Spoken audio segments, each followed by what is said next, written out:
नमस्कार दोस्तों। सौर एकेडमी में आप सभी लोगों का एक बार फिर से स्वागत है। और आज की क्लास में हम एमपी कांस्टेबल के चौथे मॉडल सेट के विषय में चर्चा कर रहे हैं। इससे पहले 3 मॉडल सेट हो चुके हैं और यदि नहीं देखें तो उनको भी देख लीजिए। इसमें GK, science, current affairs, sports आदि के क्वेश्चन को शामिल किया गया है। तो बहुत महत्वपूर्ण क्वेश्चन है। तो चलिए आज की क्लास शुरू करते हैं। आज का जो पहला प्रश्न है, किस वेद में सबसे प्राचीन वैदिक युग के संस्कृति के बारे में जानकारी दी गई है? कौन सा वेद है जिसमें प्राचीन वैदिक युग के संस्कृति के बारे में जानकारी दी गई है?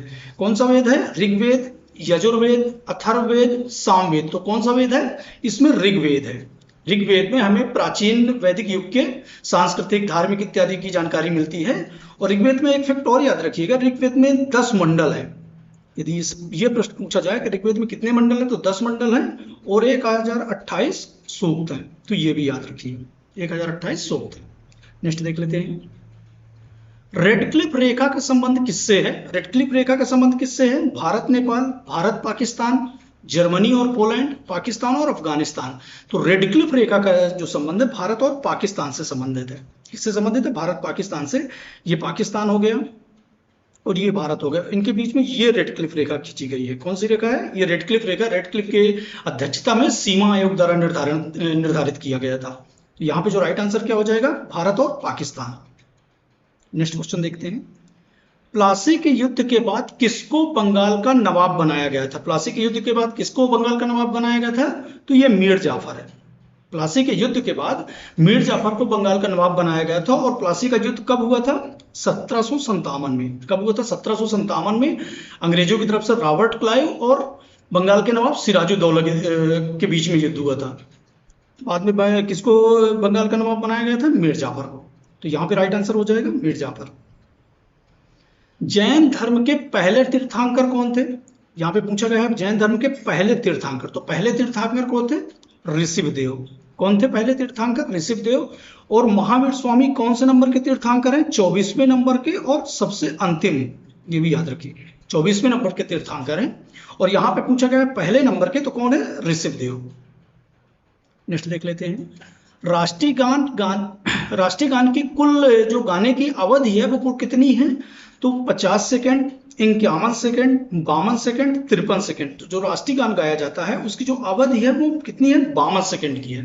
कितनी है? 52 सेकेंड की। राइट आंसर क्या हो जाएगा? 52 सेकेंड। नेक्स्ट देख लेते हैं। मध्य प्रदेश के बीच से गुजरने वाली कर्क रेखा किस नदी के समांतर होकर गुजरती है? मध्य प्रदेश के बीच से 23.5 डिग्री उत्तरी अक्षांश में कर्क रेखा मध्य प्रदेश को बराबर 2 भागों में विभाजित करती है। उसके समांतर कौन सी नदी गुजरती है? तो यहाँ पे देखें तो ताप्ती नदी, महानदी, गोदावरी नदी, नर्मदा नदी। तो नर्मदा नदी निकलती है। यदि मैप की बात करें, यदि मध्य प्रदेश के मैप में देखें तो 23.5 डिग्री कर्क रेखा जो है मध्य प्रदेश को 2 बराबर भागों में विभाजित करती है। और अमरकंटक से निकल के नर्मदा नदी ठीक कर्क रेखा के समांतर बहते हुए अरब सागर में जाकर विलीन हो जाती है। तो ये भी याद रखिए। इसमें कुछ फैक्ट और देख लेते हैं। नर्मदा नदी की जो टोटल लंबाई है वो कितनी है? 1312 किलोमीटर और 1077 किलोमीटर ही मध्य प्रदेश में बहती है। तो ये भी याद रखिए। और नर्मदा नदी को ही प्रदेश की पहली जीवित इकाई नदी के रूप में भी जाना जाता है। तो ये भी याद रखिए। तो यहाँ पे जो राइट आंसर क्या हो जाएगा? नर्मदा नदी। और ये सतपुड़ा पर्वत श्रृंखला और विंध्याचल पर्वत श्रृंखला के बीच में भ्रंश घाटी में बहती है। तो ये फैक्ट भी याद रखिए। नेक्स्ट देख लेते हैं। भारतीय संविधान के निर्माण में संविधान सभा का गठन कब किया गया था? 10 जून 1946, 26 दिसंबर 1949, 26 नवंबर 1949, 9 दिसंबर 1946। इसमें कौन सी तिथि है? तो 26 नवंबर 1949। 26 नवंबर 1949 को संविधान सभा के निर्माण के लिए संविधान सभा का गठन किया गया था। तो ये याद रखिए। नेक्स्ट देख लेते हैं। जीव विज्ञान के जनक किसे कहा जाता है? जीव विज्ञान का जनक किसे कहा जाता है? तो यहाँ पर ऑप्शन दिए हैं। इसमें अरस्तु, जीव विज्ञान का जनक अरस्तु को कहा जाता है। अरस्तु ने ही सबसे पहले प्राणी और पौधों के बीच में अध्ययन किया और उनके विभिन्न पक्षों को दुनिया के सामने रखा। तो यहाँ पे जो राइट आंसर क्या हो जाएगा? अरस्तु। नेक्स्ट देख लेते हैं। टाइफाइड किस रोगाणु से होता है? जो टाइफाइड रोग है वो किस रोगाणु से होता है? हेपेटाइटिस वायरस, माइक्रोबैक्टीरियम तपेदिक, साल्मोनेला टाइफी और विब्रियो कॉलरा। तो किस नाम से होता है? ये साल्मोनेला टाइफी नामक रोगाणु से होता है। तो यहाँ पे राइट आंसर क्या हो जाएगा, सी हो जाएगा। नेक्स्ट देखते हैं मध्य प्रदेश में CIPET centre for skilling and technical support कहाँ स्थित है। मध्य प्रदेश में सीपेट कहाँ पे स्थित है, तो ये भोपाल में स्थित है। कहाँ पे, मध्य प्रदेश की राजधानी भोपाल में स्थित है। राइट आंसर भोपाल हो जाएगा। नेक्स्ट देख लेते हैं निम्नलिखित में से कौन से शहर में ताजमहल को प्रेरित करने वाला स्मारक स्थित है। ताजमहल को प्रेरित करने वाला स्मारक कौन से शहर में स्थित है, मध्य प्रदेश में विदिशा, मांडू, बुरहानपुर, ओरछा। तो कौन से शहर में स्थित है, मांडू में स्थित है। कौन से शहर में, मांडू में स्थित है। सिटी ऑफ जॉय भी बोला जाता है, हुसैन शाह का मकबरा भी है, और ये धार जिले में स्थित है। किस जिले में स्थित है, धार जिले में। तो ये भी याद रखिए। नेक्स्ट देख लेते हैं बिना मीनार वाली भारत की एकमात्र जामा मस्जिद कहाँ पाई जाती है। बिना मीनार वाली भारत की एकमात्र जामा मस्जिद कहाँ पाई जाती है, तो ये चंदेरी में पाई जाती है। कहाँ पे पाई जाती है, चंदेरी में। चंदेरी की साड़ियां वगैरह भी बहुत प्रसिद्ध हैं, ये अशोकनगर में स्थित है। तो यहाँ पे जो राइट आंसर हो जाएगा चंदेरी हो जाएगा। नेक्स्ट देख लेते हैं मध्य प्रदेश के भारत भवन में ललित कला संग्रहालय का नाम क्या है। मध्य प्रदेश का भारत भवन के जो विभिन्न अंग है उसमें ललित कला संग्रहालय है। ललित कला संग्रहालय का क्या नाम है, वागार्थ, रंगमंडल, रूपांकर, छवि। क्या नाम है इसमें दिए हुए ऑप्शन में, रूपांकर। यहां पे राइट आंसर क्या हो जाएगा, रूपांकर। नेक्स्ट देख लेते हैं निम्नलिखित में से कौन भक्ति संत नहीं है। यहाँ पे ऑप्शन दिए गए हैं, इनमें से कौन भक्ति संत नहीं है। चैतन्य, ज्ञानेश्वर, बाबा फरीद, कबीर। चैतन्य भक्ति संत है, ज्ञानेश्वर भक्ति संत है, कबीर भक्ति संत है। जो बाबा फरीद है ये भक्ति संत नहीं है, ये कौन थे, सूफी संत थे। पंजाब वाले क्षेत्र में से संबंधित थे, और कौन थे, सूफी संत थे। तो यहाँ पे जो राइट आंसर हो जाएगा क्या हो जाएगा, बाबा फरीद। नेक्स्ट देख लेते हैं निम्नलिखित में से किसका उपयोग आवर्धक कांच के रूप में उपयोग किया जाता है। तो इसका उपयोग हम प्रयोगशाला में करते हैं आवर्धक कांच के रूप में। किस रूप में, आवर्धक कांच के रूप में उपयोग करते हैं। कौन से लेंस का उपयोग, तो ये है उत्तल लेंस। उत्तल लेंस का उपयोग हम आवर्धक कांच के रूप में, किसी ऑब्जेक्ट को आवर्धक कांच के रूप में इस्तेमाल करते हैं। नेक्स्ट देख लेते हैं एक व्यक्ति मधुमेह से पीड़ित है, तो क्योंकि उसका अग्नाशय जो है हार्मोन्स का उत्पादन नहीं करता है। उसका अग्नाशय कौन से हार्मोन्स का उत्पादन नहीं करता है, तो कौन सा हार्मोन्स है, इंसुलिन, एड्रेनलिन, थायरॉक्सिन, प्रोलेक्टिन। कौन सा, इंसुलिन। इंसुलिन की कमी के कारण मधुमेह रोग होता है। तो यहां पे जो राइट आंसर हो जाएगा इंसुलिन। नेक्स्ट देख लेते हैं निम्नलिखित में से कौन सी धातु कमरे के तापमान पर तरल है। यहाँ पे ऑप्शन दिए हैं तांबा, ब्रोमीन, पारा, एल्युमिनियम। ऐसी कौन सी धातु है जो कमरे के तापमान पर लिक्विड फॉर्म में होती है, तो कौन सी है, वो पारा है। कौन सी होती है, पारा होती है, और यही कारण है कि उसका थर्मामीटर में भी उपयोग होता है। नेक्स्ट देखते हैं जल एक प्राकृतिक संसाधन है। जल एक किस प्रकार का प्राकृतिक संसाधन है जिसे पुनर्चक्रण द्वारा वापस प्राप्त किया जा सकता है। तो नवीकरणीय जल एक कौन सा, नवीकरणीय प्राकृतिक संसाधन है। किस प्रकार का संसाधन है, नवीकरणीय प्राकृतिक संसाधन है। नवीकरणीय का अर्थ होता है कि इसका क्षय नहीं होता और पुनर्चक्रण द्वारा इसे प्राप्त किया जा सकता है। तो जल एक कैसा संसाधन है, नवीकरणीय प्राकृतिक संसाधन है जिसे पुनर्चक्रण द्वारा प्राप्त किया जा सकता है। तो यहां पे जो राइट आंसर हो जाएगा नवीकरणीय। नेक्स्ट देख लेते हैं माखनलाल चतुर्वेदी राष्ट्रीय पत्रकारिता और संचार विश्वविद्यालय कहाँ स्थित है। माखनलाल चतुर्वेदी राष्ट्रीय पत्रकारिता और संचार विश्वविद्यालय कहाँ स्थित है, तो ये कहाँ स्थित है, भोपाल में। मध्य प्रदेश की राजधानी भोपाल में स्थित है। नेक्स्ट देख लेते हैं निम्नलिखित में से कौन तक्षशिला विश्वविद्यालय में राजनीति विज्ञान और अर्थशास्त्र के प्रोफेसर थे। तो इनमें से कौन से तक्षशिला विश्वविद्यालय के राजनीति विज्ञान और अर्थशास्त्र के प्रोफेसर थे, कौन थे, कौटिल्य थे। कौन थे, कौटिल्य थे। नेक्स्ट देखते हैं द्वारा निर्मित प्रतिबिंब हमेशा आभासी, सीधा और वस्तु के आकार में छोटा होता है। तो कौन से लेंस द्वारा निर्मित प्रतिबिंब जो होता है हमेशा सीधा, आभासी और वस्तु के आकार में छोटा होता है। तो कौन सा लेंस है, अवतल लेंस है। अवतल लेंस द्वारा निर्मित प्रतिबिंब जो होता है आभासी, सीधा और वस्तु के आकार में छोटा होता है। तो यहाँ पे राइट आंसर क्या हो जाएगा, अवतल लेंस। नेक्स्ट देख लेते हैं निम्नलिखित में से किस उद्देश्य के लिए मैनोमीटर का उपयोग किया जाता है। तो यहां पे देखें समुद्र तल से ऊंचाई मापना, एक गड्ढे की गहराई मापना, दबाव मापना, तापमान मापना। तो मैनोमीटर का उपयोग कहां किया जाता है, दबाव मापने में किया जाता है। कहां पे किया जाता है, दबाव मापने में। नेक्स्ट देखते हैं निम्नलिखित में से कौन सा रासायनिक परिवर्तन नहीं है? यहाँ पे पूछा गया है रासायनिक परिवर्तन नहीं है। भोजन का पचना, बर्फ का पिघलना, अंडा उबालना, कागज का जलना। तो भोजन का पचना रासायनिक परिवर्तन है, अंडे का उबलना भी रासायनिक परिवर्तन है, कागज का जलना भी रासायनिक परिवर्तन है। जो बर्फ का पिघलना है ये रासायनिक परिवर्तन नहीं है बल्कि भौतिक परिवर्तन है। तो यहाँ पे जो राइट आंसर क्या हो जाएगा? बर्फ का पिघलना। नेक्स्ट देखते हैं, वैश्वीकरण एक अवधारणा है। वैश्वीकरण एक अवधारणा है। वैश्वीकरण के द्वारा एक देश दूसरे देश के साथ श्रम, तकनीकी, बहुत सारे अपने उत्पादों का आदान प्रदान करते हैं। तो ये कैसे बहुआयामी अवधारणा है? कौन सी? व्यापक, विस्तृत, बहुआयामी, संकीर्ण। तो ये कौन सी अवधारणा है? बहुआयामी अवधारणा है। तो यहाँ पे राइट आंसर क्या हो जाएगा? बहुआयामी। नेक्स्ट देख लेते हैं, अरुणा आसाफली निम्नलिखित में से किस आंदोलन से जुड़ी हुई थी? अरुणा आसाफली किस आंदोलन से जुड़ी हुई थी? तो ये भारत छोड़ो आंदोलन से जुड़ी हुई थी। कब जुड़ी हुई थी? भारत छोड़ो आंदोलन से। भारत छोड़ो आंदोलन की ये अग्रणी नेता रही हैं। 1942 में भारत छोड़ो आंदोलन मुंबई के ग्वालियर टैंक से स्टार्ट हुआ था। तो यहाँ पे जो राइट आंसर हो जाएगा भारत छोड़ो आंदोलन।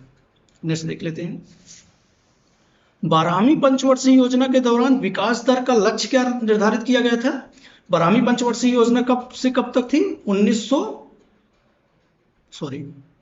2012 से 2017 के बीच में 12वीं पंचवर्षीय योजना थी और इसका जो लक्ष्य था वो 8% था। बाद में नीति आयोग के बाद ये जो पंचवर्षीय योजनाएं थी इनको खत्म कर दिया गया है। अभी नीति आयोग कार्य कर रहा है इनकी जगह में। तो कितना विकास दर का लक्ष्य था? 8%।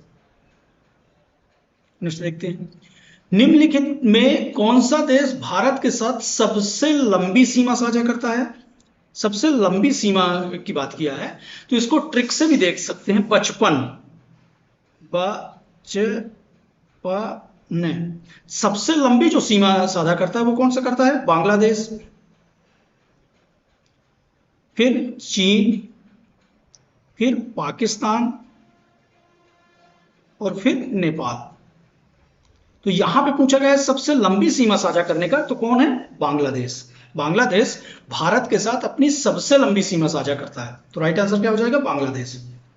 नेक्स्ट देखते हैं, मध्य प्रदेश राज्य कृषि विपणन बोर्ड किस वर्ष से कार्यरत है? मध्य प्रदेश राज्य कृषि विपणन बोर्ड किस वर्ष से कार्यरत है? तो ये 1973 से कार्यरत है। कब से? 1973 से कार्यरत है। नेक्स्ट देख लेते हैं, इंदिरा गांधी राष्ट्रीय जनजाति विश्वविद्यालय किस वर्ष में आया? किस वर्ष से स्थापित हुआ था? तो ये 2008 में स्थापित हुआ था।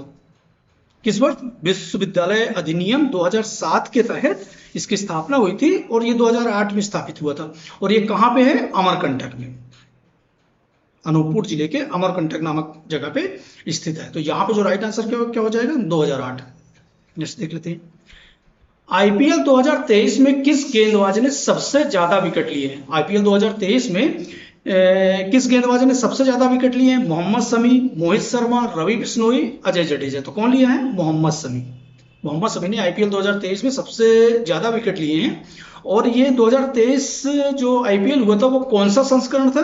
तो ये 16वां संस्करण था। तो ये फैक्ट भी याद रखिए, आईपीएल का ये 16वां संस्करण था। नेक्स्ट देखते हैं, मंडला किस राजवंश की राजधानी थी? तो परमार वंश, गोंड वंश, होलकर वंश, सिंधिया वंश। मंडला किस वंश की राजधानी थी? तो ये गोंड वंश की राजधानी थी। किस वंश की? गोंड वंश की। नेक्स्ट देख लेते हैं, मध्य प्रदेश खेल प्राधिकरण का गठन किस वर्ष किया गया था? तो मध्य प्रदेश खेल प्राधिकरण का गठन किस वर्ष किया गया था? ये 2011 में किया गया था। कब किया गया था? 2011 में। मध्य प्रदेश खेल प्राधिकरण के जो अध्यक्ष होते हैं वो खेल मंत्री होते हैं। खेल मंत्री अध्यक्ष होते हैं और इनके अलावा जो होते हैं 8 सदस्य होते हैं। तो इसको भी याद रखिए। यहां पे जो राइट आंसर हो जाएगा 2011 हो जाएगा। नेक्स्ट देख लेते हैं, मध्य प्रदेश के अधिवक्ता की नियुक्ति भारत के संविधान के निम्नलिखित में से किस अनुच्छेद के तहत की गई है? तो अधिवक्ता की नियुक्ति किस अनुच्छेद के तहत की गई है? आर्टिकल 161, 162, 163, 165। तो किस आर्टिकल के तहत? आर्टिकल 165 के तहत मध्य प्रदेश के जो अधिवक्ता की नियुक्ति होती है वो आर्टिकल 165 के तहत होती है। तो यहाँ पे जो राइट आंसर हो जाएगा अनुच्छेद 165। नेक्स्ट देख लेते हैं, मटर का वैज्ञानिक नाम क्या है? मटर का वैज्ञानिक नाम क्या है? तो पिट्स सेंटिवम, विषम गंधक, विषुम इंडिका, पिसुम वल्गर। तो इसमें से क्या है, पिट्स सेंटियम। मटर का जो वैज्ञानिक नाम होता है पिट्स सेंटियम होता है। तो राइट आंसर क्या हो जाएगा, ए हो जाएगा। जैसे देख लेते हैं, मिर्जा गालिब हिंदुस्तानी संगीत की किस शैली से संबंधित थे। मिर्जा गालिब हिंदुस्तानी संगीत की किस शैली से संबंधित थे, तो ये गजल से संबंधित थे। मिर्जा गालिब किससे संबंधित थे, गजल से। तो यहाँ पे जो राइट आंसर क्या हो जाएगा, गजल हो जाएगा। जैसे देख लेते हैं, नाटो। नाटो नामक संगठन की स्थापना किस वर्ष की गई थी। नाटो नामक संगठन की स्थापना किस वर्ष की गई थी, तो 1949 में। कब की गई थी, 1949 में। और इसका मुख्यालय कहाँ है, मुख्यालय कहाँ है, ब्रुसेल्स। ब्रुसेल्स बेल्जियम में स्थित है। तो मुख्यालय को भी याद रखिए 1949 में। और कहाँ पे मुख्यालय है, ब्रुसेल्स। और नाटो का जो फुल फॉर्म होता है नॉर्थ अटलांटिक ट्रीटी ऑर्गेनाइजेशन। तो ये भी याद रखिए, North Atlantic Treaty Organization. Next देख लेते हैं, ओलंपिक खेलों में महिला खिलाड़ियों की भागीदारी किस वर्ष प्रारंभ की गई थी। ओलंपिक खेलों में महिला खिलाड़ियों की भागीदारी जो है वो 1900 में। कब में हुई थी, 1900 में। और ये कहाँ पे, पेरिस। सबसे पहले महिला खिलाड़ियों ने भाग लिया था ओलंपिक खेलों में 1900 में। और ये कहाँ पे संपन्न हुआ था, पेरिस फ्रांस में। तो यहाँ पे जो राइट आंसर हो जाएगा 1920। नेक्स्ट देख लेते हैं, धर्म गार्जियन 2022। धर्म गार्जियन 2022 नामक युद्धाभ्यास किन दो देशों के सेनाओं के बीच में हुआ था। Bharat Japan, Bharat Bangladesh, Bharat Sri Lanka, Bharat France. तो किन दो देशों के बीच में, भारत और जापान के बीच में हुआ था। किनके बीच, भारत और जापान के बीच। धर्म गार्जियन 2022। नेक्स्ट देखते हैं, शरीर के अंदर रक्त किसकी उपस्थिति के कारण जमा नहीं होता है। जो शरीर के अंदर का रक्त है, आप देखते होंगे जब कोई घाव लग जाता है तो रक्त किसकी उपस्थिति के कारण जमने लगता है। तो किसकी उपस्थिति के कारण यहाँ पे पूछा गया है, जमा नहीं होता है। तो किसकी उपस्थिति के कारण जमा नहीं होता है, तो ये हेपरिन। किसकी उपस्थिति के कारण, हेपरिन के कारण रक्त जमा नहीं होता है। नेक्स्ट देख लेते हैं, भारतीय संविधान की 10वीं अनुसूची किस विषय से संबंधित है। भारतीय संविधान की जो 10वीं अनुसूची है किस विषय से संबंधित है, तो ये नगर पालिका, दल बदल कानून, संघ, राज्य। किससे संबंधित है, ये दल बदल कानून से संबंधित है। किससे संबंधित है, दल बदल कानून से। और ये कौन से संविधान के तहत बनाया गया था, 52वें संविधान संशोधन 1985। 52वां संविधान संशोधन 1985 के तहत भारतीय संविधान में 10वीं अनुसूची को शामिल किया, 10वीं अनुसूची में दल बदल कानून को शामिल किया गया था।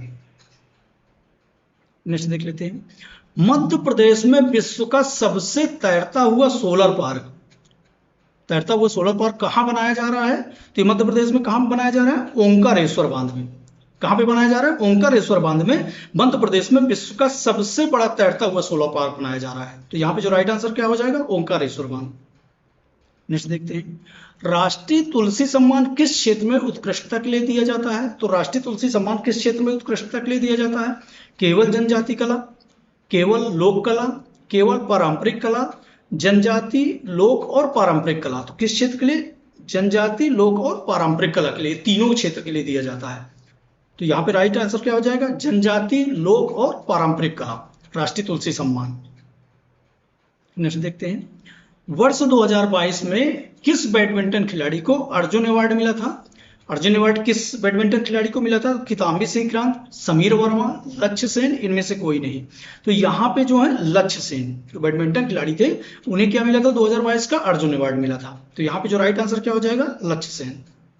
नेक्स्ट देखते हैं, मानव रक्त में एंटीजन कहाँ पाया जाता है। तो मानव रक्त में एंटीजन कहाँ पाया जाता है, ये आरबीसी में पाया जाता है। किसमें, आरबीसी में, रेड ब्लड सेल्स में पाया जाता है। तो यहाँ पे जो राइट आंसर क्या हो जाएगा, आरबीसी हो जाएगा।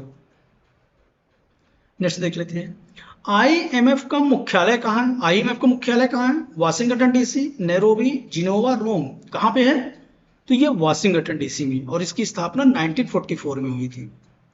कब हुई थी आईएमएफ के, इंटरनेशनल मॉनेटरी फंड, अंतर्राष्ट्रीय मौद्रिक कोष की स्थापना कब हुई थी, 1944 में। और कहाँ पे है, वाशिंगटन डीसी में। राइट आंसर क्या हो जाएगा, वाशिंगटन डीसी। नेक्स्ट देखते हैं, टोक्यो ओलंपिक में भारत को कुल कितने पदक प्राप्त हुए। टोक्यो ओलंपिक जो हुआ था, भारत को कुल कितने पदक प्राप्त हुए हैं, तो भारत को कुल 7 पदक प्राप्त हुए। कितने पदक, 7 पदक। नेक्स्ट देखते हैं, बंदर कूतनी निम्नलिखित में से किस स्थान पर स्थित है। बंदरकूदनी नामक जगह मध्य प्रदेश के किस स्थान पर स्थित है? तो ये जबलपुर में, जबलपुर के पास भेड़ाघाट, भेड़ाघाट नामक जगह है, जहां से नर्मदा नदी संगमरमर की पहाड़ियों के बीच में बहुत सकरे रास्ते से निकलती है और बंदर उस सकरे रास्ते में इस पार से उस पार नर्मदा नदी को क्रॉस करते हैं और यही कारण है कि इसे बंदरकूदनी नाम दिया गया है। तो कौन सी जगह है? जबलपुर के भेड़ाघाट। भेड़ाघाट एक पर्यटन स्थल भी है, धुआंधार जलप्रपात है, तो उस दृष्टि से भी इंपॉर्टेंट हो जाता है। नेक्स्ट देख लेते हैं। निम्नलिखित में से किस किले को दक्षिण भारत का प्रवेश द्वार, दक्षिण भारत का प्रवेश द्वार किस किले को कहा जाता है? कौन सा किला है? असीरगढ़, ग्वालियर का किला, चंदेरी का किला, रायसेन का किला? तो ये असीरगढ़ का किला है। कौन से किले को? असीरगढ़ का किला, ये बुरहानपुर में स्थित है, ये बुरहानपुर में स्थित है, जिसे दक्षिण भारत का प्रवेश द्वार कहा जाता है। नेक्स्ट देखते हैं। निम्नलिखित में से कौन सा स्थान राजमाता अहिल्या देवी होलकर के साम्राज्य की राजधानी थी? इनमें से कौन सा स्थान था जो राजमाता अहिल्या देवी होलकर की राजधानी रही है? तो इंदौर, महेश्वर, उज्जैन, मांडू, कौन सी राजधानी रही है? तो ये महेश्वर रही है। महेश्वर जो है राजमाता अहिल्या देवी होलकर की राजधानी रही है।